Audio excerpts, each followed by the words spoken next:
Product not yet rated. Welcome to the Lost Pages of Norse Myth. I'm Jason Weiser, your narrator and host of the Myths and Legends podcast. Each month, join us here as we reveal a missing page from the Prose Edda, the great book that contains all of Norse myth. It's whispered that these lost pages tell the story of a god from a distant land and his young son as they embark on a perilous journey across the Norse realms. I present now the third lost page, And Only Rage Remained.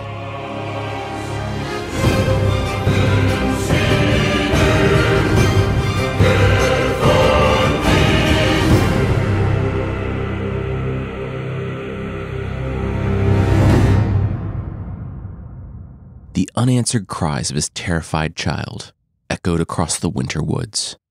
Tears, falling from the face of this realm's newest widow, poked almost unnoticeable holes in the blood-spattered snow. The man's body lay in a heap at the foot of a great, fallen tree, his head staring back at him from where it landed a dozen yards over, mouth still agape in panic and horror at the bloody consequences for simply crossing the creature's path. And the creature responsible for this nightmarish scene lumbered on, its terrible mind not caring for what it had just wrought in the slightest, not satisfied in the least with its freshest kill, turning, instead, to seek yet another target for its unquenchable rage. There was a name for such creatures in the Nine Realms: Draugr, a twisted horror cursed to wander Midgard with but a single thought, propelling its husk of a body to continue to drag its feet across the Norse wilds.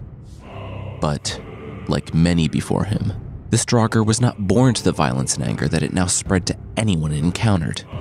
This Draugr once had a life, and a family, and a name. Now, only rage remained.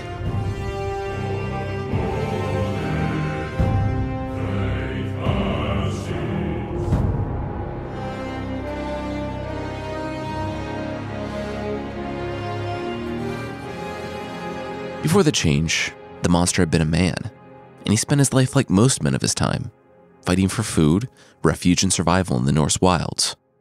With a small band of others who had been thrust together by necessity, they managed a life.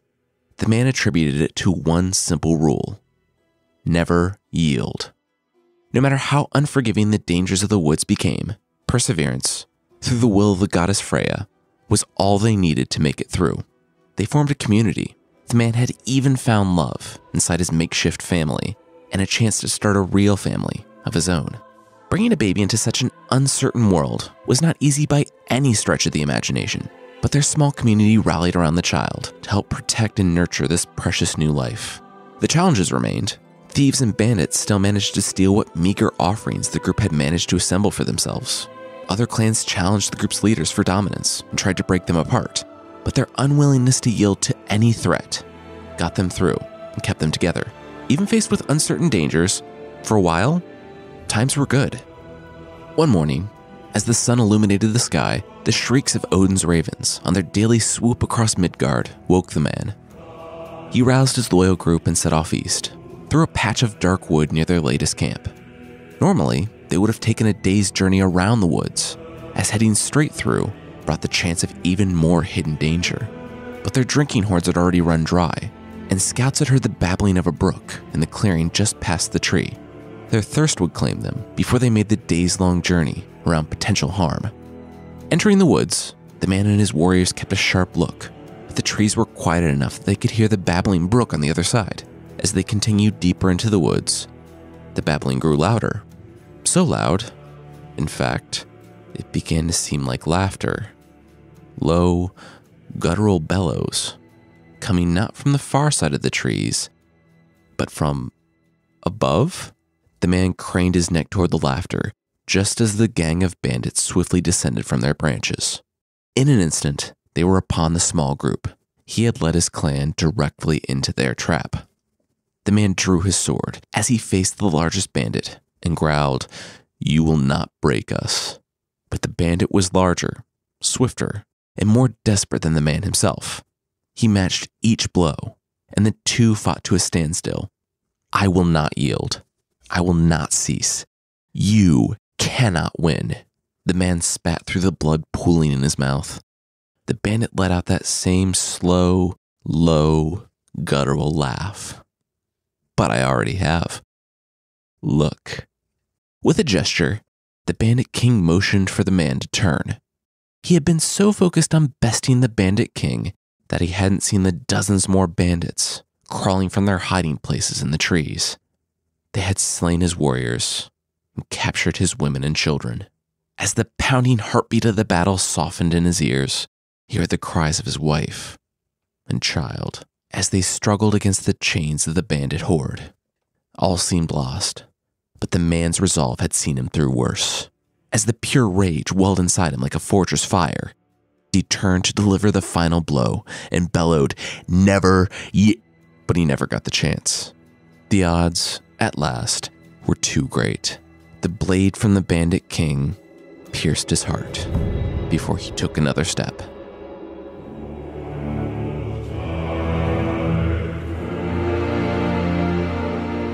What an odd feeling, the man thought. He felt peaceful, as if he were dreamily slumbering by a warm fire. But wait, something felt off. He was doing something important. Had he been interrupted? Hazy questions swam in his mind. As the Valkyrie approached, he had died a warrior's death, and as such, he was entitled to a warrior's reward. An eternity of battle and feasting in the great halls of Valhalla, in the presence of the All-Father Odin himself. The Valkyries were sent to warriors on their final breath to deliver such rewards and escort the fallen. As the Valkyrie drew closer, the man felt her pull, and he began to yield his claim to the realm of mortal men. As he did, he studied his new companion. Her long, perfectly braided hair, her ornate shield and shining blade. Wait. A blade. The man remembered. The blade of the Bandit King was about to pierce his heart. This must be a trick. Some spell of confusion meant to distract him from the battle. He could not be at the foot of his final reward. He could not leave his wife and child on the earthen plain. He could not. He would not yield to the specter. Never yield. He shouted with such ferocity. The Valkyrie actually shifted her balance. As the man forced his heavy body to stand, the Valkyrie remorsefully drew her sword. He lunged at her then, with all the strength and anger that he never had the chance to deliver to the Bandit King, and the two locked in combat. The Valkyrie saw that she had no choice but to best this confused, fallen warrior. The man saw only the Bandit King. As their swords clashed, their fight grew, hotter and hotter with the power of the Valkyrie and the burning rage of the fallen man. So hot did the conflict become that a ball of pure white flame began to form around the two. The Valkyrie remained unaffected, but the man was just a mortal man. The fire surrounded him, melting the dirt at his feet, causing him to sink into the very earth. The flames stripped away his skin and fused armor to flesh and bone. Blow by blow, the fire burned away the man he was. Gone was his life, his happy days, his wife, his child. Gone now was the man who would never yield. In his place stood a creature of pure warrior's rage, a blight on the realm of men, whose thirst for vengeance would never cease. Where the man once stood, now only a monster of rage, a Draugr, remained.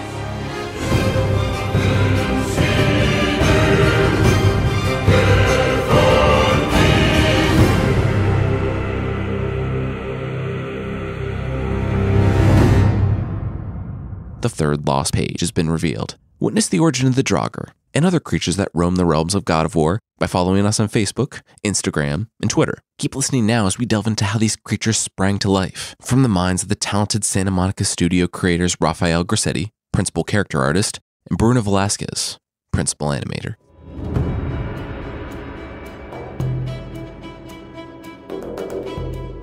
If you guys just want to introduce yourselves and talk about your role here on God of War. My name is Rafael Grassetti. I'm principal character artist in the studio. So kind of handling all the character related stuff in the game together with Bruno. Hello, and my name is Bruno Velasquez. I'm the animation director here at Sony Santa Monica. I'm basically in charge of overseeing anything that moves in the game, whether it's in cinematic narrative storytelling moments or combat, bosses, AI, Kratos, anything that moves pretty much. I am lucky enough to work with an awesome team of animators that have really done great stuff. So I'm happy to be here today. Cool. Well, first off, this is a brand new world with entirely new types of creatures and enemies. How do the dangers of Norse myth compare to the dangers of Greek myth? Well, I would say it's very interesting because I guess, other than just the inspiration, right? Like the sources are different, right? The Greek myth, there's so many great, cool creatures like the Minotaur, the Medusa, centaurs, that are very varied and distinct in the Norse mythology. So I think for us, it was just exciting to kind of move away from the Greek period, because now we had all these new pantheon, all these different creatures that we could tap that we weren't able to explore before, like trolls and ogres, the draugrs. There's so many, dragons. You wouldn't expect to see dragons in Greek mythology. So all of a sudden, it was just like a clean slate. It was very exciting to be able to tap into this whole new pantheon. So yeah, also I think the past games almost felt like Kratos was fighting through armies and armies and trying to get, like, everybody was like against him. But in this new universe, almost feels like you just stepping into this world, and the creatures are just living there. And as you go through your objective, you just kind of encounter them, and they're not per se against you, but they're just in your way, to when you want to do things, instead of just always trying to fight an army in kind of like waves of characters. So yeah, we living in the universe. Yeah, for sure. That's something that we've been trying to push in this game. Before, you would see the enemies kind of like spawn out of just teleport in or crawl out of the ground from a mystical portal or something. So we're trying to put a lot more effort on sort of having the creatures and monsters kind of live in the world, and you sort of come across them. You walk into their territory and they're just doing their own thing, living their own lives. Kind of like in the E3 2006 reveal, we had the troll under the bridge, which is another Norse myth, right? And he just kind of pops out because he's just kind of hungry, and you happen to come across his bridge, and he doesn't like anybody to do that. So yeah, we're trying to do more of that in this time around. So how many of the characters come from or are inspired from Norse mythology, and how many are original creations for the game? Pretty much all the characters come from some kind of a myth. Like, we do a lot of just adaptation for the myths, and trying to come up with our own take and change a little bit the story of the character. But all of them have some kind of inspiration. If it's like a creature with a body of a tiger and a tail of some other creature that comes from a certain myth, we'll do a little bit of our own interpretation and trying to bring that God of War signature to the design of the character. But the original idea, always, I think pretty much every creature comes from a certain myth. And we have a design team that is always looking for that kind of stuff and coming up with cool characters based on even a small description that was found in like a book or something. There's always can start a spark for some creature that sometimes there's not a lot of description about the creature, but we take just a little bit and just go on and on about it. Yeah, like in mythology, sometimes isn't a lot of backstory, and things like trolls have very wildly. What sort of other sources of inspiration did you bring in when designing the characters? Yeah, so I think the history of the studio has always been to take mythology and then add our own twist to it. So I think what we try to do is we try to come up with a story behind each monster, each creature. Where they came from, maybe what, who are they aligned with? Who are they loyal to? What's sort of a little bit of a background for each one. So, for example, the troll, we didn't want to just make just a troll with a club and a tree club, and he just smashes things. Like, I think a difference in our troll is he has that sort of magical totem, right? So there's a little bit something more to him. Also, the fact that he can speak the ancient Norse language, rather than just being a brute, mindless brute. It's kind of gives little hints that there's more to him. So we always try to add a little twist to each character, and try to find ways to make them interpret them in the way that they were demonstrated in the Norse myth, but also add a little twist on it, a little spin on it, just to differentiate them from other interpretations. Yeah. Like, how does that affect their design and animation? Oh, it affects a lot. Like even the stuff that Bruno was mentioning of give him his own totem, like that for us kind of sparked a lot of different designs. Like how does he interact with that? Like how does, what is his religion? Like how does he, how does he walk? How does he fight? Like what happens when he loses it?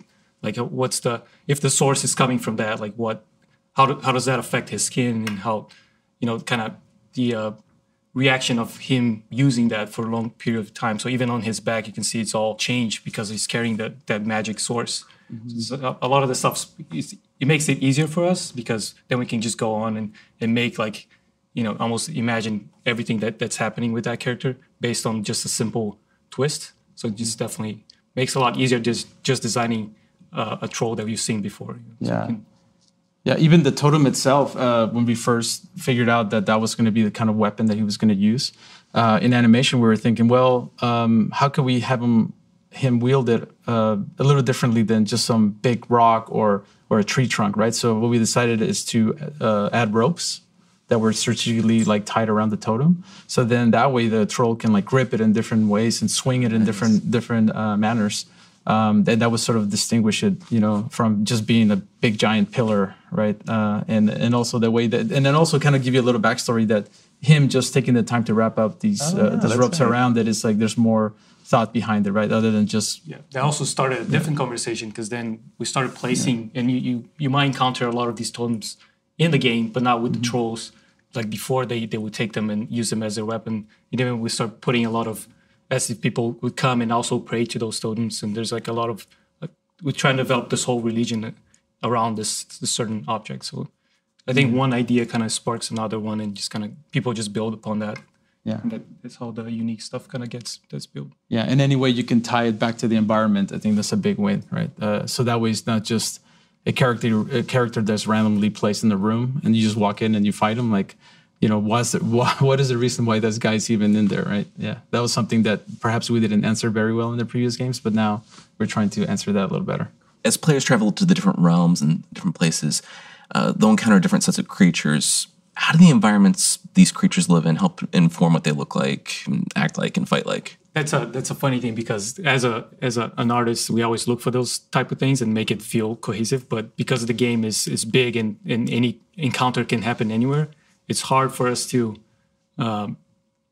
make a character feel that he belongs to that environment.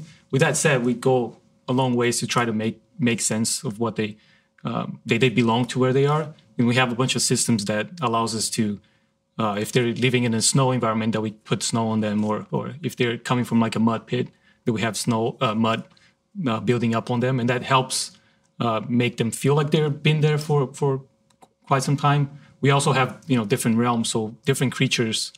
We have that ability to make them feel realm specific, but even that those creatures can appear on different realms. So it's kind of as an artist, we try to get it into to feel cohesive, but with the game, with the scope of the game and how big the thing everything is, and creatures can travel between realms, it's hard to sometimes it might feel out of place, but there's a reason for that. Yeah.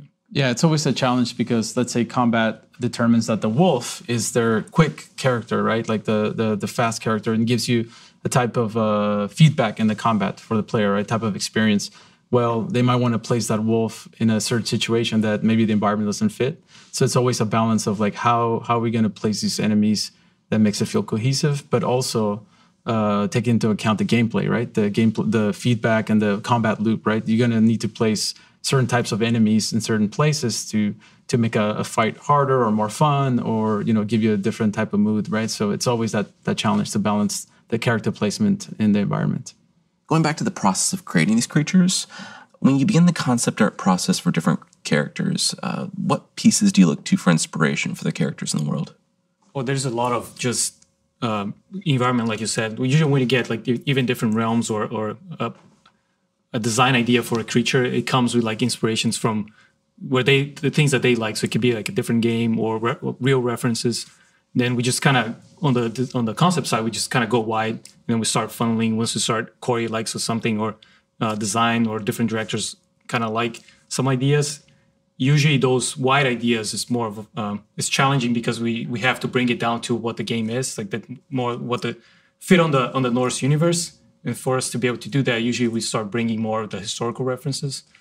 So for example, we have a creature that the initial idea was like, oh, it's an alien. It's more of an insect alien, but how do you make like an insect alien feel Norse and still feels like it belongs in the God of War universe? And what we do, we kind of go wide once we like something, and to make it not feel sci-fi, because it's very easy to kind of go wide and just make it feel more sci-fi because of a design idea. We start bringing back more historical references and kind of working on the costume and making it feel like it belongs to our universe. And usually, runes and just more Norse references make it feel, make the costume feel like it belongs. And that's usually the process for all the characters. We kind of go wide, and then we start bringing more real references and more historical references and make them feel more like they belong to that period. Yeah, it's a bit of a catch-22, right? Because working in mythology, you have it's almost cheating in a little bit, because you have this rich history of all these characters that are already there's tons of stories about them, and so how do you take that and then make it your own, right? Add your own twist to it so that it doesn't feel like it's just something you've seen many times before. How do you add enough of a twist to make it unique for our game? Yeah, that's always a challenge, but I think Raf and his team, they've been able to really knock it out of the park when it comes to that. Yeah, I definitely want to talk about the motion capture and stuff like that, but back to the concept art, how does the character design change over the course of the concept art phase? It changes a lot, even not just for the character, but even talking just about the game in general. Like when we started this, it was a different direction, and us trying to find where the style fits, because there's a lot of Norse games out there and even Norse movies, but we're trying to find our like pre-Viking period and how we can develop our own style based on that. Even like for Kratos, for example, we started just exploring very different types of costumes for him and like going very rough out. So like not so much, because that was this initial idea. It was like everything is like very rough and very simple, very minimalism. So Kratos, like initial designs, if you look at them, it's like very simple costume, just almost like no costume at all, just kind of like a fur pelt, and that's it. And once we started developing more and looking at more references and what can we do to bring it back, that feel of like almost like heroic feel to the design, we start adding more of the little fabric details and more of the patterns to make it feel more period. So stuff like that evolved. And then once we had a style kind of developed and stuff that we liked, that kind of translated to all the other characters. So talking like a character, usually when it starts with like all the silhouettes, there's certain expectation of what the character should look like. But when we start kind of putting in the game and kind of animators playing with it and see how it feels and how it behaves, then we can start pulling more different references and working on the costume and see what works, and having that balance between how much detail we put on those characters. Some characters, more narrative characters, need a lot more detail and more attention to those narrative, specific details to kind of tell a story. So there's a lot of that. We kind of work together and collaborate a lot of like, how does he move? What does he, what type of costume he's going to have? And that changes. It's not like someone is drawing something and someone just make that. It's a lot of collaboration back and forth and looking at the needs and all that stuff.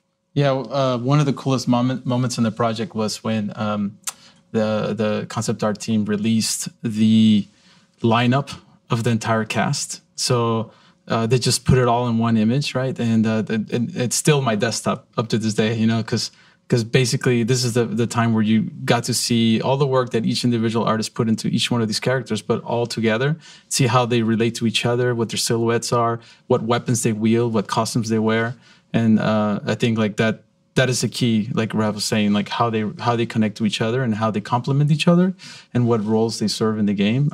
That's always a challenge, right? Because you could focus so much on one guy and add so much detail to it, but then how is that going to work together with the other characters, right? So that was a really cool moment when we saw that lineup. We started since the beginning of the project because we had all the lineup, all the cast defined.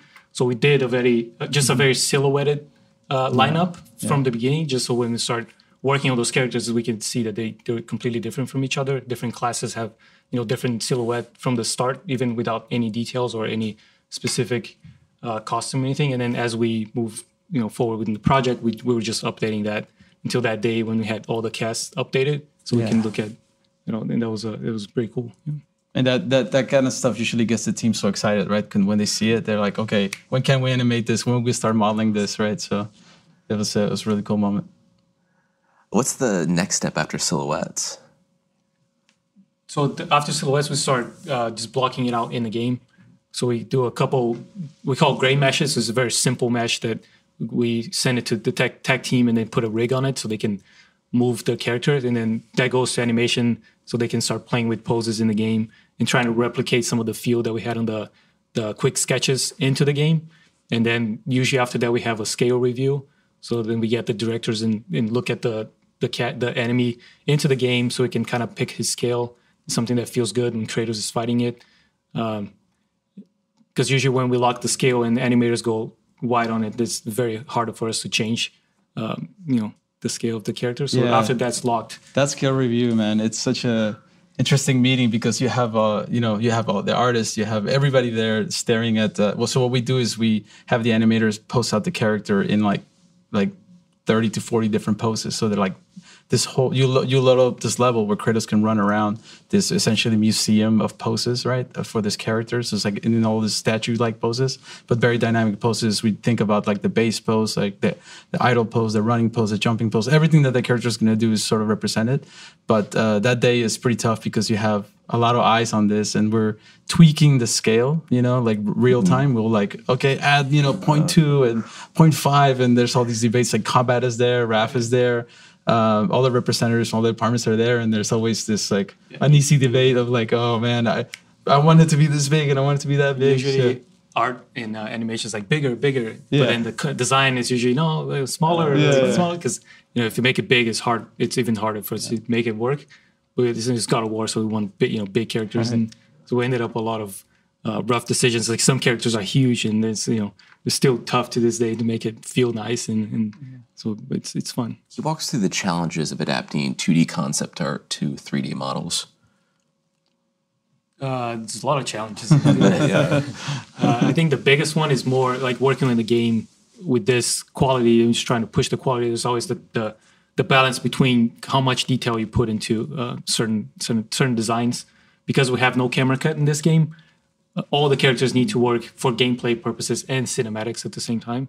So there's no changing assets or anything like that. So the detail that you have to see on the cinematic and super high fidelity, when you put it on the gameplay side and you're looking at the character for a distance, you also have to worry about just overall read of the character. If it reads good from far, if you know what you're looking for, like Bruno saying, like putting in missing in certain areas and make it feel like you know where the attacks are coming from.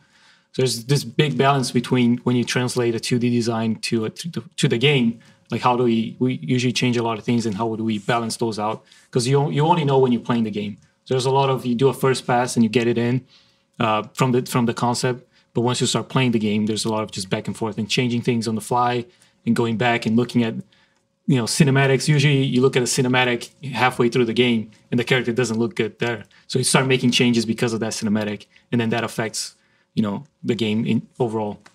So there's a lot of just playing the game, changing stuff.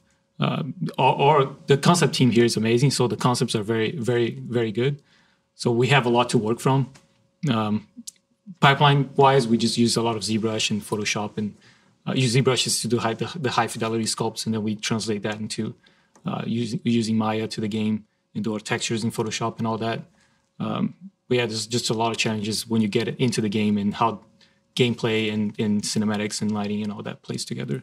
Yeah, for sure. Like I think in the 2D process in that stage, the artist has a clean slate, right? A white piece of paper, a white screen, to just put whatever they want on there. We try not to restrict them, just come up with the coolest, craziest stuff that you can think of. But then as we start getting closer to, okay, now we got to put this in the game, we got to model it, we got to animate it. If someone presents us a quadruped with 9 tails and 3 heads and some bat wings, right? looks awesome on paper, right? But wait, how are you going to animate this? How are we going to make this move? So we got to think of all those things. So sometimes the designs evolve and change based on the challenges that we face getting them to actually work in game. So they might only have one head or I'm sorry, 2 heads instead of 3, and maybe just make it like 3 tails instead of 9, right? So we still retain some of the original ideas, but maybe just kind of pare them down so that it will actually work. Can you sort of walk us through the process of animating a character? Like, what are the various steps? Or do you use motion capture? Is it all hand, or do you hand animate? Or yeah, so we had a bit of a big overhaul of our animation system for this new project. So the previous games, it was roughly 90% keyframe animation, 10% motion capture, and the motion capture was mostly used on the cinematics, the narrative moments. But this time around, we kind of flipped that over. Now it's about 80% motion capture and 20% keyframe. So it was a bit of a challenge to have that shift, right? We had to go through a lot of, kind of getting the animators used to switching the way they approach things, right? And I think it was important to get them involved in the motion capture process themselves from the very beginning. So the animators were jumping on suits. We were like starting to, act out things and making the characters move ourselves. And I think that helped a lot for that transition. So now what we do is we look for actors that are capable of delivering the, like actors like Chris Judge, who's playing Kratos, right? So now we are basically going this route unlocks the opportunity to have a full body performance with dialogue and the face all captured at the same time. So that has really unlocked the potential of having a lot more subtle movement, a lot more detailed movement. And as far as the creatures, we have a lot of talented stunt performers and stunt actors and actresses that have come in, and we're fortunate enough to have a mocap studio right next to our studio that's run by Sony, and we've been able to hire a lot of talented people and work with them to kind of get us as close as possible to what the characters are going to end up moving and feeling like in the game. And then, of course, you need a crew of talented animators and character tech artists that create the rigs to get us to the point where we can get those performances from the motion capture, and then we would go in there and enhance them and improve them and tweak them. But yeah, I mean, speaking of the PS4, I mean, the facial animation that we're able to achieve now, it's a lot higher fidelity than we were able to do before. So yeah, it's been challenging to switch from keyframe to motion capture, but I think it's paying off in the end, because I mean, these guys are giving us really detailed characters now, so now we gotta keep up with them, right? So make sure that the motion feels natural. Yeah. How'd you guys determine how, like, for example, like a Draeger walks? Were you guys just staggering around here like zombies? Or? So I think the determination of how a character moves always comes from finding out what the background is on that character, right? So we would sit down with the narrative with the writers and then see, okay, what is the history of this character? Where does he come from? How do they fit in Norse mythology? So the Draugr, essentially, he's kind of like a warrior that died but was not able to go to Valhalla. So he sort of reanimated in Midgard, and it's cool because part of the concept has his armor sort of fused into his body, and so the idea behind him is that he's sort of this undead warrior that has no self-preservation. He's just sees an enemy, sees an opponent, and he's just going to go and attack and fight. So that sort of dictates, okay, the way he moves is that he's never going to sort of try to evade you or back up away from you. He's always going to charge. So that sort of information then dictates, okay, so the type of movement is going to be like this relentless sort of Terminator type of character that is. But then again, because he's undead, he doesn't have the full use of his body like that he did when he was alive. So then he's coming at you as best as he can. So he's like shambling along and trying to attack Kratos as soon as he sees him. All right, so I have one last question. Do you have a favorite creature in the game, and why? Well, I don't know if I could talk about him yet. But Well, I have yeah. one that just feels special, and that's more the world snake. To me, it was something that from the beginning we knew we were gonna do that, and because of the story, like the Norse mythology, there's such a big character, and such a big character in the game as well. Like not big narrative big, but in the game it's huge. It's also pushing the technology for us to be able to do that, because with the game you interact with the creature in a lot of different ways. You get very close and you get very far, and how you fit that into the environment that she's living in. And design wise, it's like, how do you make a snake talk? It was also a big challenge. How do you make a snake look like a different creature was also a big challenge. We also run into a lot of discussions of the Hydra from the past games. There was a lot of inspiration pulled from that, but just because of God of War. But how do we make that feel different? Because there's also like a snake type of creature that we did before. So it's kind of like it was a good challenge. I think for me it's the favorite, just because of I've been working on it for many years, and I think the way it turned out on the trailer was fantastic. So Looked really cool. For fans unfamiliar with Norse mythology, what can you tell us about the Midgard serpent? The basics is it's a creature that travels around Midgard and wraps around the world and bites its own tail. And also, again, for us in the game, we kind of take a little bit of that and kind of put out our own take on it. That's the kind of stuff that we can't really discuss now, but I can't wait to see show a little bit of what we've been doing with the creature. I thought about a character I can't talk about, actually. So recently, we part of our trailer at E3, we revealed some new characters. Not necessarily an enemy or a monster or anything like that, but they're one of them is Sindri and Brock. So essentially, there's these dwarven characters in the game. They're kind of going to serve as the shopkeepers that you interact with. But they're definitely my favorite. I can't really get into details, but they bring this kind of comedic factor into this otherwise very serious game. And I think it's cool to see Kratos interact with someone without having to kill them. And it's definitely something new, the way that Kratos and the son connect with them. It's pretty cool. I hope the fans enjoy that. But definitely, those are my favorite characters. Well, yeah, there's so many great creatures from Norse mythology, and I'm really excited to see what your guys' interpretations of them are. Thank you so much for taking the time to sit down and talk to us.